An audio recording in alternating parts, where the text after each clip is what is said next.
Oh, it's lovely to be here with you this evening. The theme of the talk tonight is finding refuge in what's true. Finding refuge in what's true. It's an interesting story to begin with of a 20th century Fox executive in Paris who arranged for an exhibit of the fake paintings used in the movie How to Steal a Million. He phoned Howard Newman of the New York office, who said the fakes could not be shipped because they were on tour. "What should I do?" asked the Paris man frantically. "Get some originals," said Newman. Nobody will know the difference." So the theme tonight, I thought that was relevant to the theme of kind of knowing the difference between what's true and what's not true, what leads to happiness and well-being and what leads to suffering. It's not always easy to say, it's not always easy to tell and to discern. So I want to talk about that this evening. I want to begin by saying that the Buddha taught that each one of us has the capacity to know and discern what leads to happiness, to well-being, to peace. And to know the difference between what leads to happiness and well-being and what leads to suffering.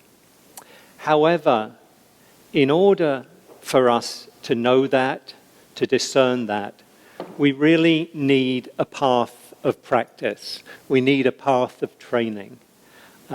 If not, our minds will tend to default towards thinking that those things that give us short-term happiness and well-being actually will give us long-term and genuine happiness and well-being. So I want to talk about this theme this evening.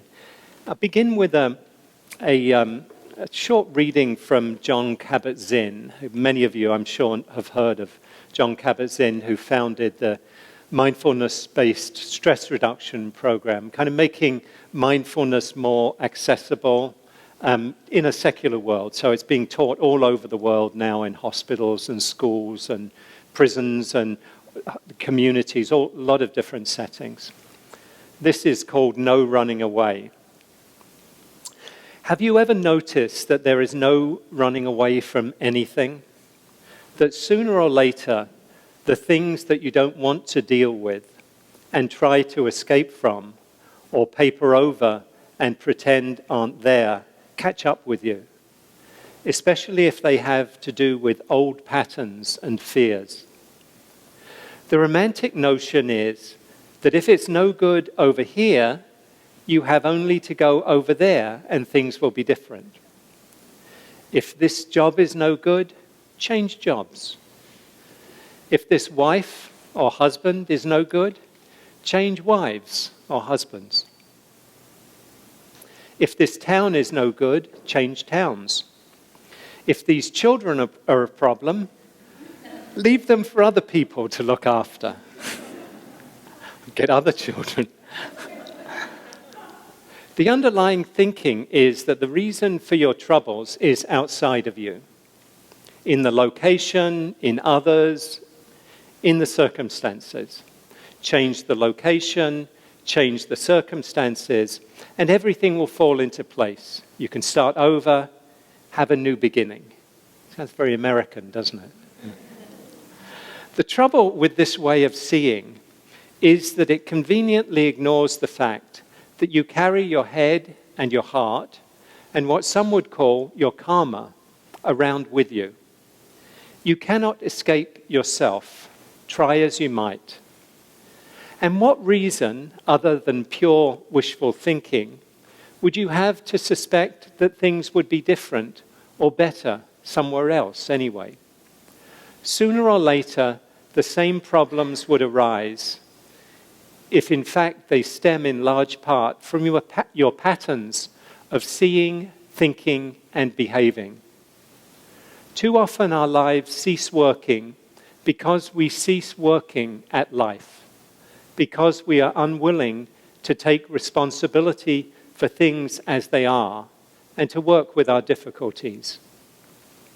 We don't understand that it's actually possible to attain clarity, understanding, and transformation right in the middle of what is here and now, however problematic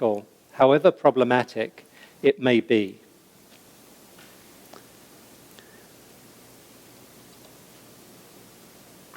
So I like to reflect at the beginning of like a talk like this of why do we come here? Why have you come here? Why have you come here this evening? Why have you come, if you have a meditation practice, to meditation? Why have you come to a spiritual practice or a kind of a Dharma practice or some practice of waking up? I think for most of us, there's some sense of unsatisfactoriness, some sense that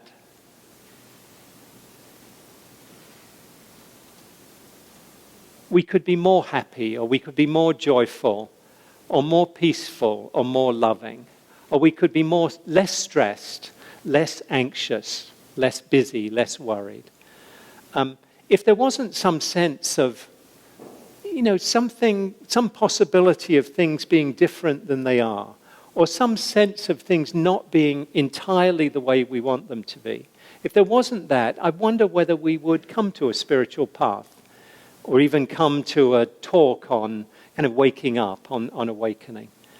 We'd probably think, well, things are pretty good, nothing I need to be looking for. So I think for most of us, there's some sense of, for some it might be really intense suffering.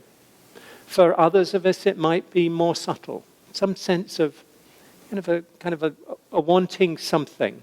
It's reflected in the Buddha's own life. He had everything. He had luxury, he had comfort, everything he could possibly want. But there was some sense that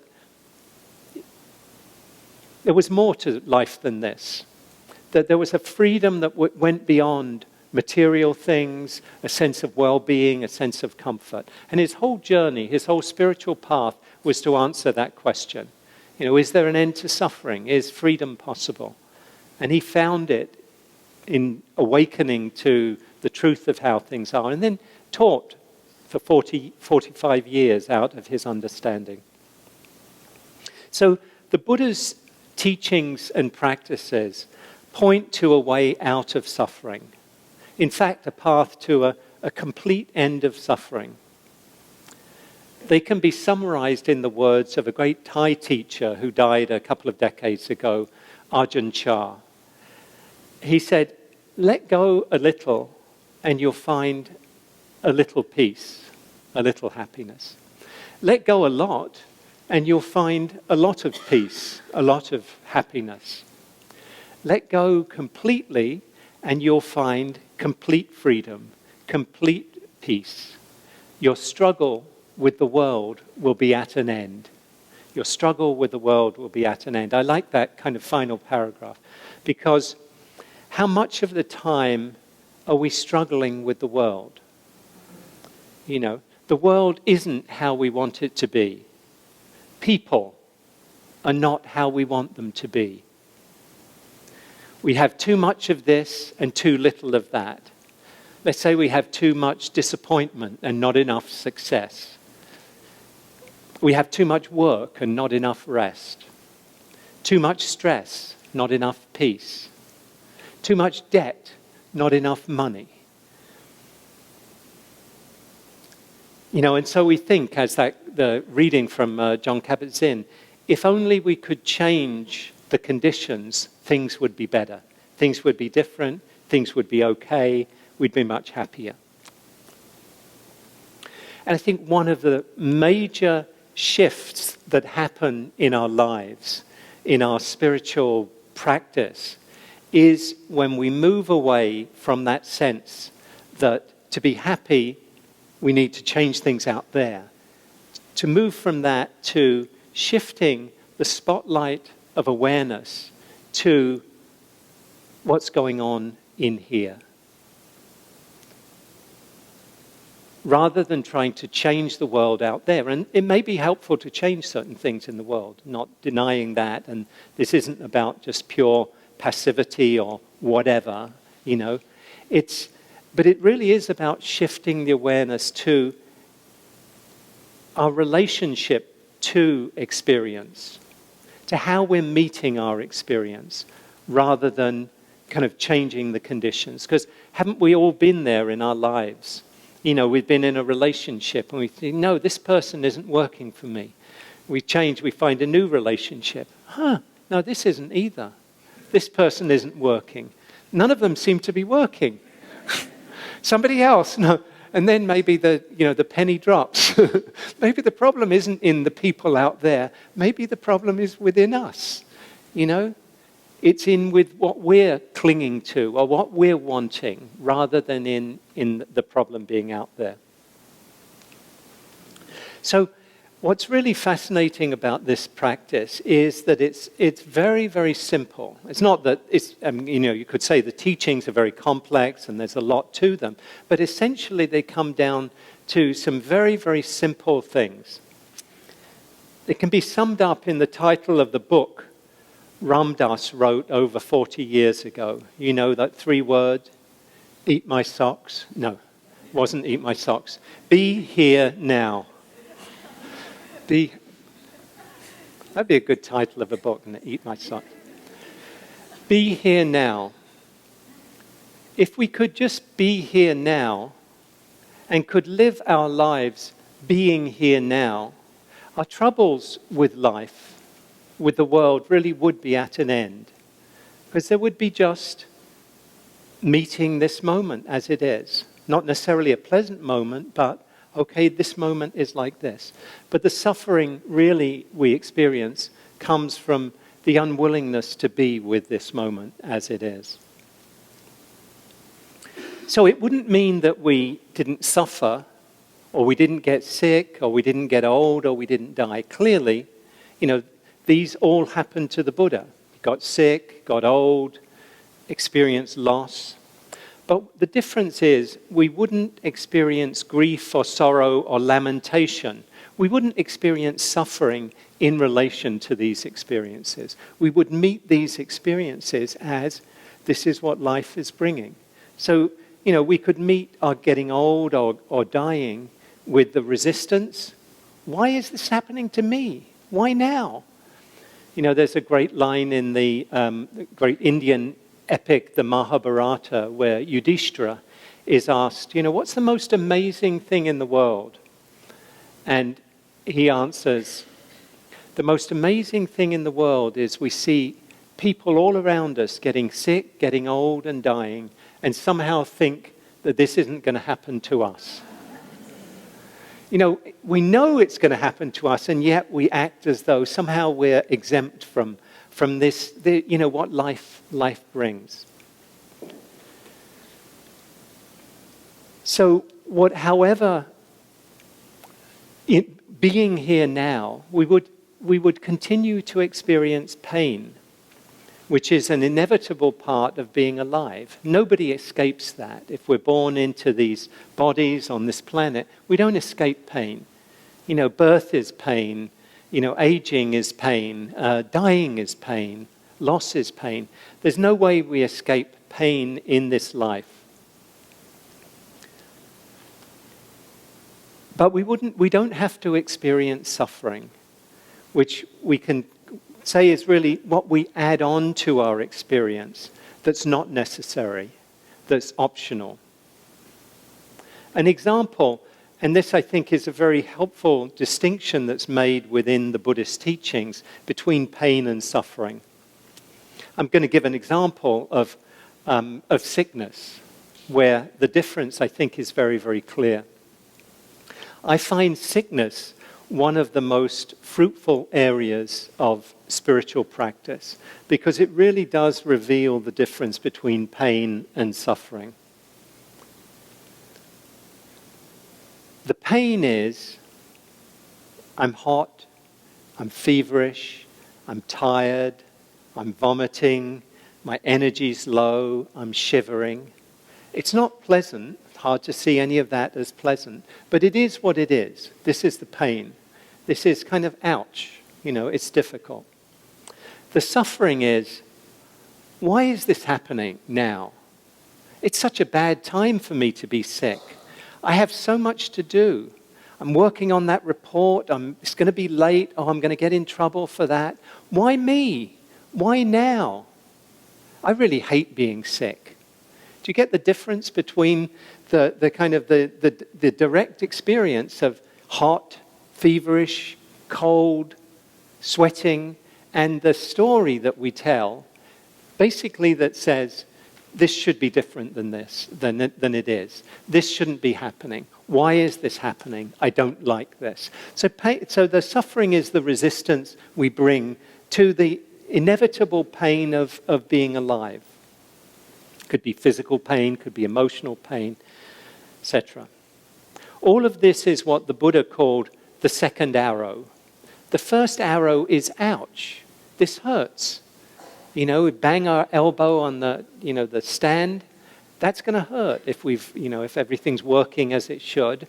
Ouch, that hurts. That's the first arrow. The second arrow is, I'm such a klutz. Why am I always bumping into things? My life is worthless, all this kind of way the mind can go. Why me? Why now? This shouldn't be happening. I sometimes think that it's an amusing thing we might say. It's amusing to think that if you said to somebody, do you want to have this pain, or do you want to have this pain plus this additional dollop of suffering?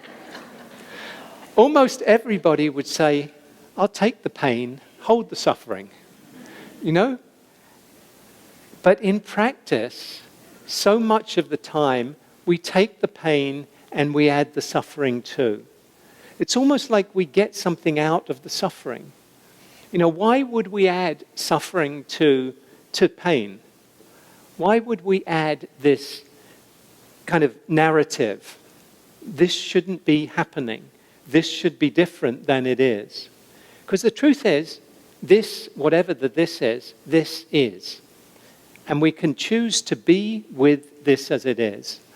Because if it is, it is. If it's here, it's here. Or we can say, okay, this is here, but I don't want it to be here. I want it to be different than it is. And, is that wanting going to change the situation? What is still going to be what is. So good luck in changing it. Not that we can't do some things. We've got a headache, maybe we can take an aspirin or whatever. Some level of kind of changing the situation obviously can make sense. But we can't do it all the time. And there are certain things that are unavoidable, certain pains that are unavoidable. When we're coming to die, we don't have a choice of saying, oh, let me take an aspirin and get rid of death, It's like... So this is what we do so much of the time. We experience the pain, which comes up as well with joy and happiness, as the Taoists speak of life's 10,000 joys and 10,000 sorrows. And we get some mixture of both of them. So what is the practice for finding an end to suffering? And why is it hard? Why is it difficult? There was a couple of lines from T.S. Eliot's, the end of T.S. Eliot's 4 quartets. It captures this, not speaking specifically about meditation, but about kind of spiritual practice. He says, a condition of complete simplicity, costing not less than everything. A condition of complete simplicity, costing not less than everything. The simplicity of kind of being present, of presence, of being here now. But what do we have to let go of in order to, I don't want to say attain, but experience this complete simplicity, this freedom of the heart? A letting go not of what will give us freedom, but letting go of the illusions, essentially. Letting go of the enchantment, the things we get caught up in. And it can seem hard to let go of the things that are so enchanting. We often say this is a simple practice, but it's not easy. Simple but not easy. It's easy to be seduced into believing that we'd be happy if only we were in a relationship, if only we lost 20 pounds, if only we had more money, if only we had a new job, a nice car, one of those new iPhones, or that we'd be happy if only this person or this situation was different, or this person wasn't in our life. It's this clinging, this believing that if only we had this, it's this reaching out, this unskillful contraction of the mind that leads to suffering. So there's so much that keeps us tied to clinging and to suffering. A lot of it comes with our evolution. Our brains have evolved to help us survive and to pass on our genes. But our brains can get us in trouble. You know, we have these brains, as you know, I'm sure, that have developed from kind of reptilian stages and mammalian stages and then the human brain. So we've got this, you know, I think Rick Hansen, who wrote Buddha's Brain, says, you know, we've got a kind of a lizard and a squirrel and a monkey in here. You know, trying to make decisions, you know. And some of the decisions, you know, it's the reptile, the lizard that's in control. And some of it's the squirrel. And in others, it's the kind of the more advanced monkey, you know, the human monkey that's in. And it kind of often it's a negotiation between these creatures, you know. So these brains can get us in trouble. The same responses of our brain that help us escape from a wild animal or a dangerous situation can get us tied up in stress and anxiety and can lead us to serious physical and mental health problems. So just an example, if when we respond to our boss saying, you know, I need that report that I said I didn't want till next month, I need it by Friday, you know, and we go into that fight or flight mode. Oh my God, you know, the brain keeps churning out thoughts of, oh, I'm never going to be able to get this done. Oh, and then I'll get a bad review. Oh, maybe I'll lose my job. Oh, and then I might lose my job. My partner will leave me. Oh my God. And then, you know, I won't have any money to pay my mortgage. You know, that kind of the one thing that can lead to another. We get into this kind of fight or flight mode, this stressed out thinking. And we get locked in this stress response. So it's a response that's kind of set up to really help us when we need it. You know, if we're being chased by a wild animal, we really need to have the chemicals released and blood going to the muscles and all of this. But if a situation like, you know, that isn't, you know, threatening our survival sends us into this same response, and we stay in this mode for days at a time, we're going to suffer.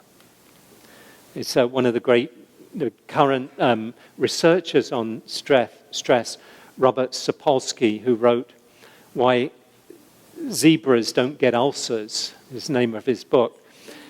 And he says, it's probably good to go on a roller coaster for about 15 minutes, but it's probably not a good idea to go on a roller coaster for 3 weeks. You know, but that's what we're doing when the brain is getting activated. We're staying in that highly activated place. We're going to suffer. So our brains have evolved in ways that don't always support us. At least without awareness, they can be unhelpful to us. We can get caught up without awareness in very serious situations. But with mindfulness, we can break this cycle.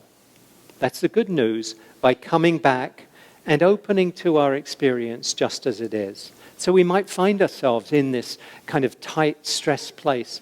And with awareness, we say, oh, tightness. Oh, tension in the belly. Shortness of breath. And just in the awareness itself, we relax back into just being present, being here now.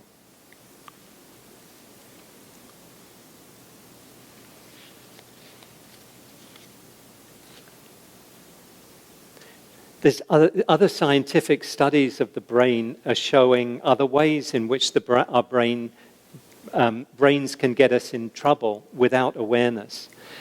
There's been this study of what happens if we just relax for a few minutes. You know, if I were to say to you, if we're not here to meditate and pay attention, but we're just here, I don't know, just to relax. And I said to you, without any instructions, maybe I said, just close your eyes and relax for 10 minutes or 5-10 minutes. Do you know what we'd be doing? All of us probably, or at least the vast majority.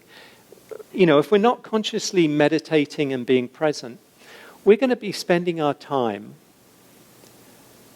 in the future, in the past, comparing, evaluating. Really, we'll be anywhere but here. We'll be in all sorts of places. The neuroscientists call this the default mode of the brain. It's kind of where we default to unless we're consciously being present with our experience. If we're not being consciously present, we will tend to default to this mode. A professor at the University of Toronto did a lot of work in recent years, Norman Farb, on this default mode of the brain. There have been lots of these studies. This is where we go. And this is not a happy place to be. You know, we're kind of like, you've watched squirrels, and you know, I've seen, it's really fascinating to watch a squirrel eating a nut in an open place and watching out for, you know, what's going to happen. So it's like, you know, it's not what you would call mindful eating. You know, so much worry, okay, that eagle going to get me, you know, and like this. And this is what we're doing. We're spending, you know, if we're in this relaxed mode, we're actually in a very, very kind of hyper-vigilant place. And you can see how our brains evolved to actually take these quiet times, you know, sleep and rest times, to actually, you know, be on the lookout. Okay, you know, Fred got eaten by the bear down that path, I better go down this path. Or the berries were over here, so I'm going to go. You know, to think about it, to learn from the past and to plan the future. So it makes sense to do this. And yet, it's not a healthy or helpful place to be spending a great deal of our time. Fortunately, we have an alternative mode of the brain that's available to us. It's what the neuroscientists call the experiencing mode. This is essentially to be present with our experience, aware of the body, aware of the breath, aware of our feelings. And this way of being, really, which is a practice of being present, a practice of mindfulness, is associated with greater well-being and less anxiety. So we really have these two choices, to be present with our experience or to be in this more future past, comparing, evaluating in this other mode.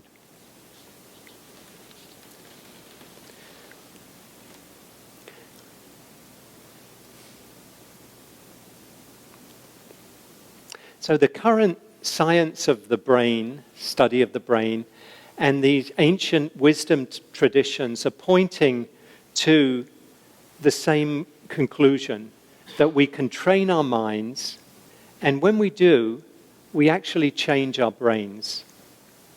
And that we need to train our minds, and if we don't train our minds, if we don't pay attention, we'll experience stress, we'll experience suffering, anxiety, and other afflictive states. So, the practice that the Buddha taught that leads to the end of suffering is the practice of mindfulness, being with our experience, just as it is. He taught 4 practices of mindfulness, or 4 foundations of mindfulness, of the body, of feelings, pleasant, unpleasant, neutral feelings, of mind states, and mindfulness of all phenomena. He said mindfulness is the direct path to liberation. this being present with what is allows us to find our way out of suffering, to see things clearly, to let go of clinging, to let go of holding, and to find freedom. So what I'd like to do is to take a pause and to sit for 5 minutes. And this practice, you don't have to, get comfortable, but you don't have to get in a kind of really formal posture. Just get as comfortable as you can.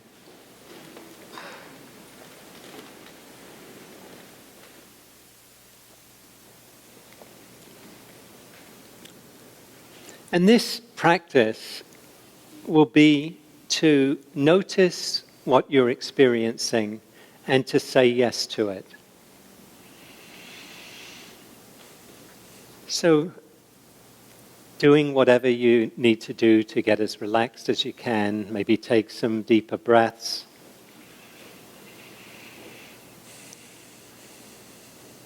Noticing if there's any area of tightness or tension, and inviting a softening, a relaxing of that area. Perhaps bringing a smile or a half smile to your face.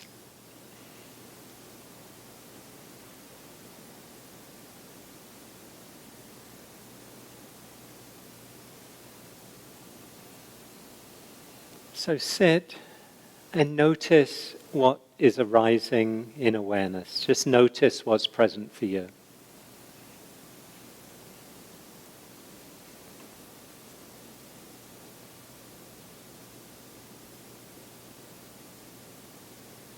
And see if you can welcome whatever comes up.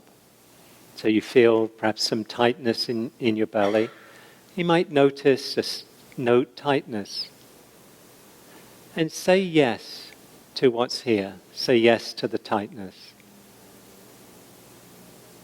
Or if you're feeling sleepy, just notice how that feels. And say yes to this feeling of sleepiness or restlessness.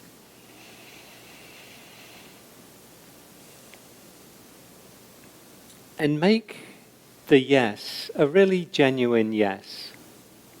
This is really important. If it's a conditional yes, kind of yes, but you need to be gone in 5 minutes, just notice if there's some condition attached. And just genuinely say yes to this moment as it is.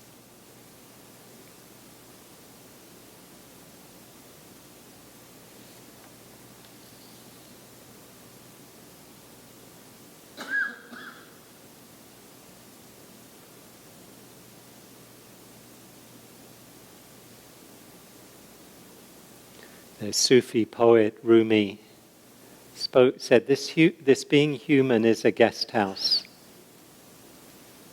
Every morning a new arrival. A joy, a depression, a meanness. Some momentary awareness comes as an unexpected visitor.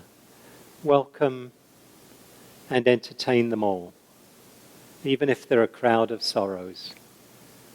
So just welcoming and entertaining whatever your experience is right now.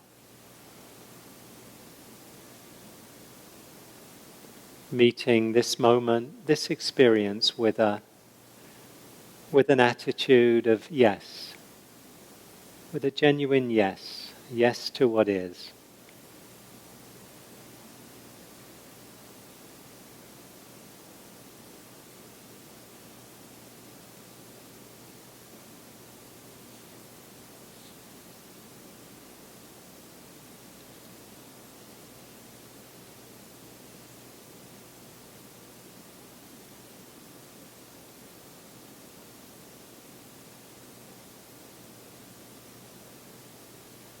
If you find yourself caught up in thinking, just bring a yes to the thinking and come back.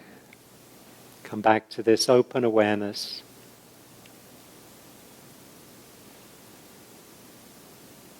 Welcoming the guests.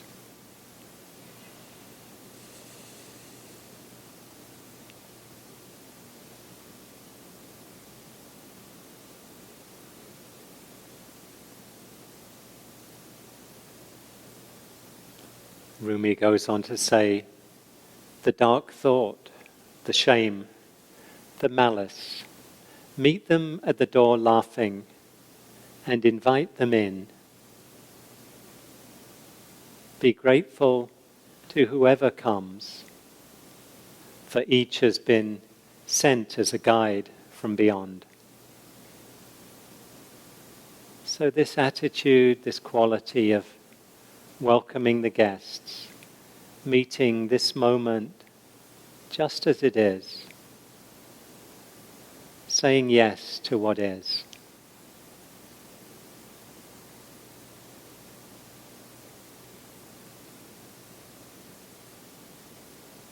As Tara speaks about radical acceptance that really goes to the roots, deep, genuine acceptance of ourselves, of our experience, of this moment as it is.